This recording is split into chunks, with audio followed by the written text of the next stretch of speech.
Good morning, students. Welcome back to the new session of learning.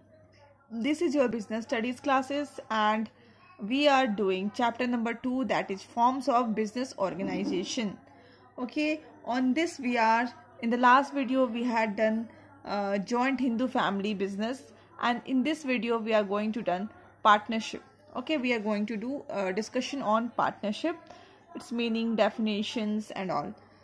तो partnership होता क्या है? ठीक है, पार्टनरशिप होता है जब एक से ज़्यादा पर्सन्स आपस में मिलते हैं, मतलब 2 or more persons come in an agreement that they will share the profits of a business carried on by all or any one of them acting for all. ठीक है, partnership is a association of 2 or more peoples.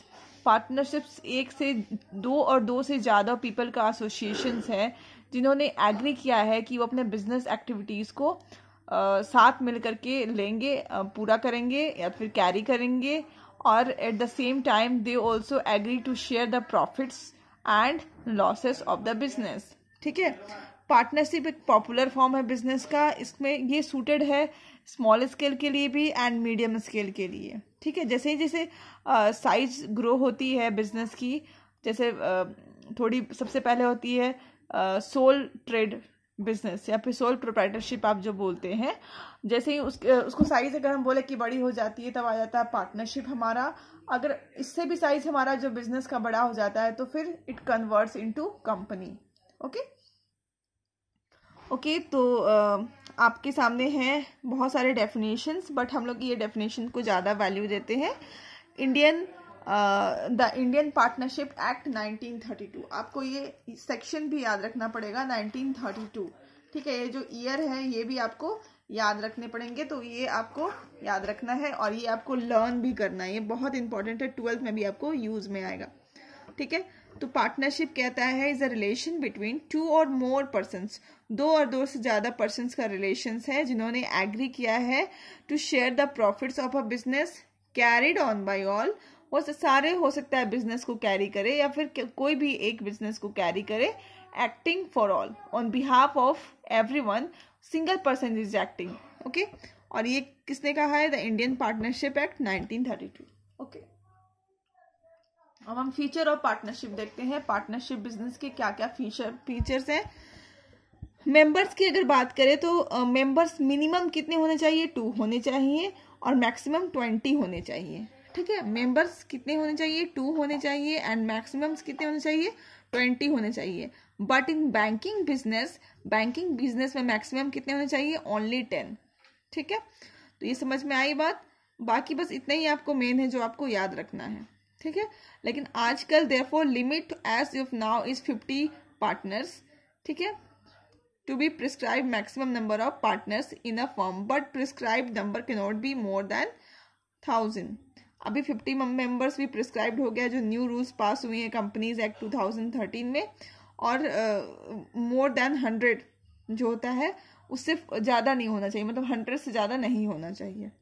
ठीक है, agreement. अगर agreement की बात करें तो partnership एक एग्रीमेंट है जो 2 और 2 पर्सन्स के बीच में होती है.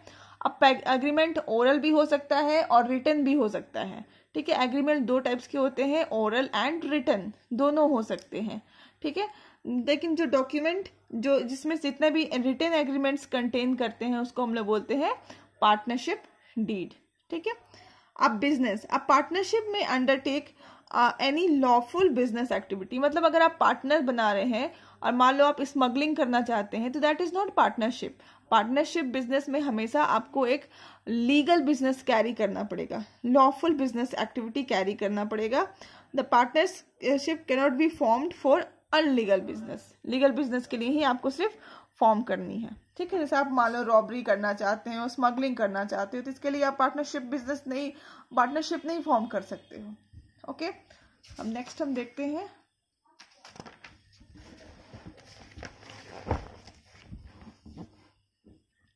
Profit sharing. ठीक है, जितने भी पार्टनर्स के बीच में जो प्रॉफिट्स एंड लॉसेस दोनों शेयर होते हैं. ठीक है, जो भी उनके डॉक्यूमेंट्स में मेंशन्ड होता है रेशियो, उसी रेशियो में उनका प्रॉफिट्स एंड जो लॉस है वो शेयर होते हैं. ठीक है। अगर रेशियो नहीं लिखा रहता है तो सारे पार्टनर्स में इक्वली डिवाइड हो जाते हैं, ठीक है।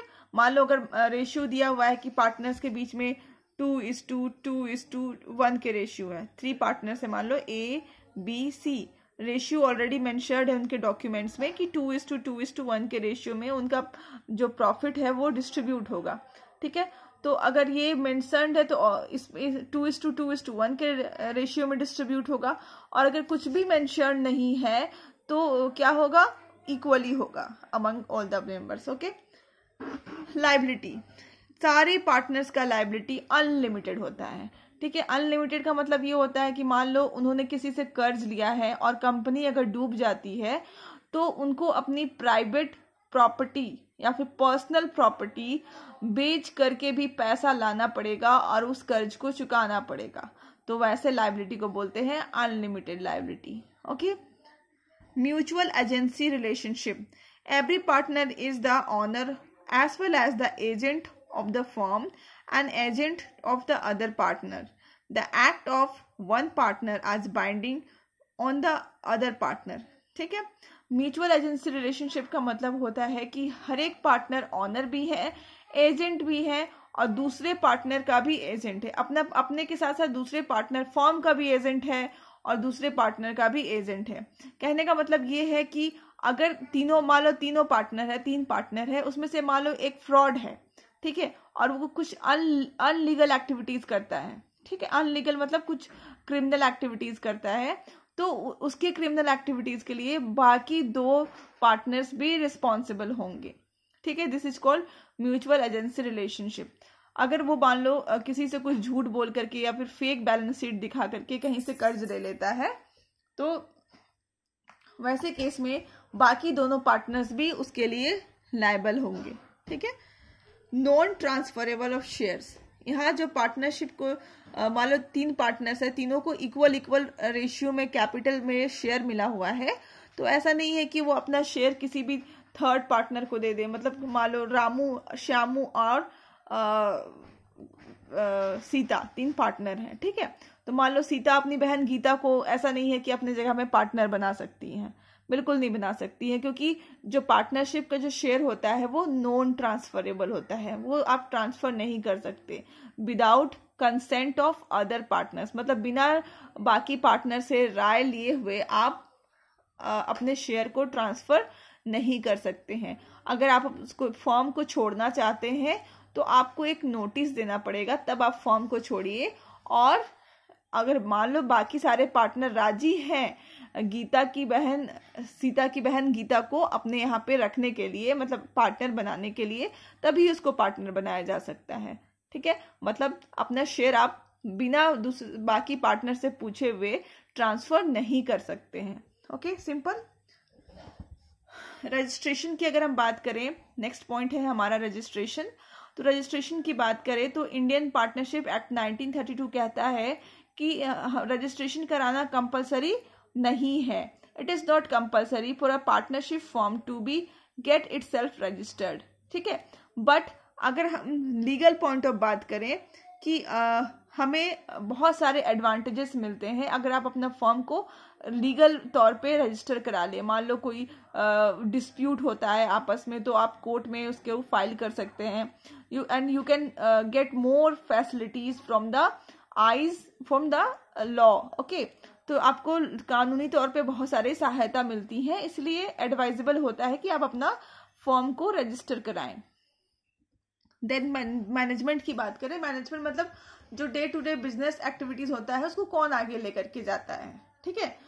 तो all the partners are allowed to manage the partnership firm. सारे पार्टनर्स को हक है, मान लो 3 पार्टनर्स है A, B एंड C, तो तीनों को हक है कि अपना वो बिजनेस को आगे बढ़ाएं, बिजनेस की के डे टू डे एक्टिविटीज में पार्टिसिपेट करें।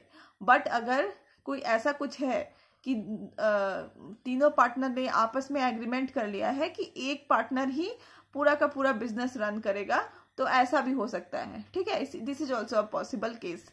और ऐसा भी है कि अगर 2 पार्टनर मिलकर के पूरा का पूरा बिजनेस मतलब रन करे, तो ऐसा भी हो सकता है। मतलब एज पर द एग्रीमेंट जो भी तीनों में आपस में डिसाइड करेंगे वैसा ही मैनेजमेंट उसी के हाथ में होगा। वैसे तीनों पार्टनर लायबल होते हैं मैनेजमेंट के लिए।